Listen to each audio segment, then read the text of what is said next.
Goldie Roger at Garp makikita na nating maglalaban na. Bali lumabas na nga ang spoilers para sa paparating na chapter 1156. At ang unang impormasyon nga sa spoilers sinasabing idols daw para sa mga tao itong Kuja Pirates. During nga daw sa panahon na to si Gloriosa ang captain at itong si Shaki naman ang number 2 ng Kuja Pirates. Though si Gloriosa nga daw ang kapitan still na mas gusto pa rin daw ng mga tao itong si Shaki dahil sa angkin niyang kagandahan. So we all know na itong si Gloriosa nga sa history ng One Piece ang kauna-unahang miyembro ng Kuja Pirates ang umalis sa Amazon Lily nung time na nagkaroon siya ng disease na love sickness, which is eto nga rin yung nakuhang sakit ni Boa Hancock nung time na na-inlove siya kay Luffy. Base nga kay Gloriosa marami daw Snake Princess sa nagdaang history ang pinatay netong love sickness. In fact pati nga daw siya tinamaan ng sakit na to at para makasurvive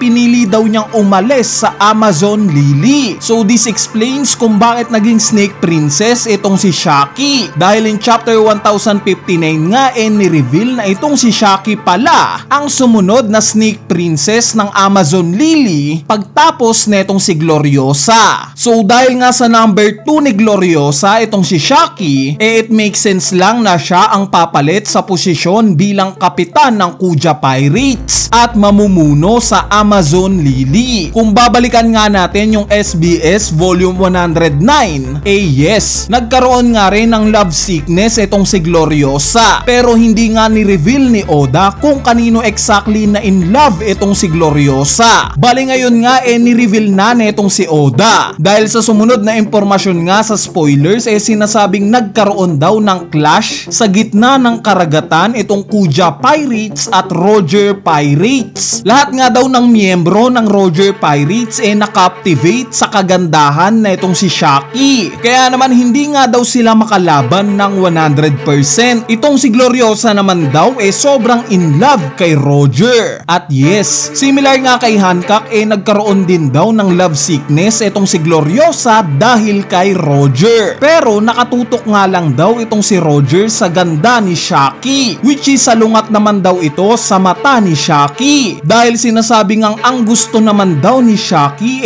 itong si Silver's Rayleigh. So parang love quadrangle nga yung sitwasyon netong apat na to. Si Gloriosa in love kay Roger pero itong si Roger gusto si Shaki. Itong si Shaki naman ang gusto itong si Rayleigh. Kaya naman hindi na nga nakakapagtaka kung bakit ang nag-end up na mag-asawa itong sila Rayleigh at Shaki. Anyway, ang sumunod na impormasyon nga sa spoilers sinasabing sa paglalaban daw na to ng Kuja Pirates at Roger Pirates bigla raw dumating itong Marines sa pangunguna ni Garp out of nowhere. Tinulungan nga daw ni Garp itong Kuja Pirates na makatakas kila Roger. Kaya naman ang naging resulta nga daw neto naglaban itong sila Garp at Roger. Similar nga daw sa nakita natin kila Whitebeard at Roger nagkaroon din daw ng brutal clash ng Supreme King Saki itong dalawa na to. Si Roger nga daw gamit itong espada niya. Samantalang si Garp naman gamit lang itong mga kamao niya. Bali sa sabayan nga na to dito natin mas ma-appreciate palalo itong si Garp dahil sa mga nagdaang flashbacks nga hindi pa naman natin nakikita itong point of view ni Garp. Kaya para sa akin nakikita ko siya base sa mga comments ng mga fans as underrated. Dahil nung time nga ng flashback ni Kozuki Oden nag-focus nga yung kwento kila Roger at Whitebeard kung gaano ba sila kalalakas. At ngayon namang flashback ni Loki sa idol niya nakafocus yung kwento which is si Rax D. Sebek. Sana nga sa mga susunod pa na chapters magkaroon din ng flashback na sa point of view naman ng Marines nakasentro, specifically kay Garp. Dahil kung iisipin nyo guys during God Valley incident nga alam naman natin na nung oras na to, itong si Kong ang Fleet Admiral ng Marines. At the fact nga na yung tinawagan niya para pumunta sa God Valley, itong si Garp na isa lang Vice Admiral, this explains sa kung gaano talaga kahalimaw itong si Garp. Dahil kung hindi nga kilala ni Kong itong si Garp, bakit hindi na lang Admiral yung pinapunta niya sa God Valley? Bakit si Garp pa na mas mababa ang posisyon, 'di ba? Meaning alam ni Kong kung gaano kahalimaw itong si Garp na kayang sumabay sa kahit na sino.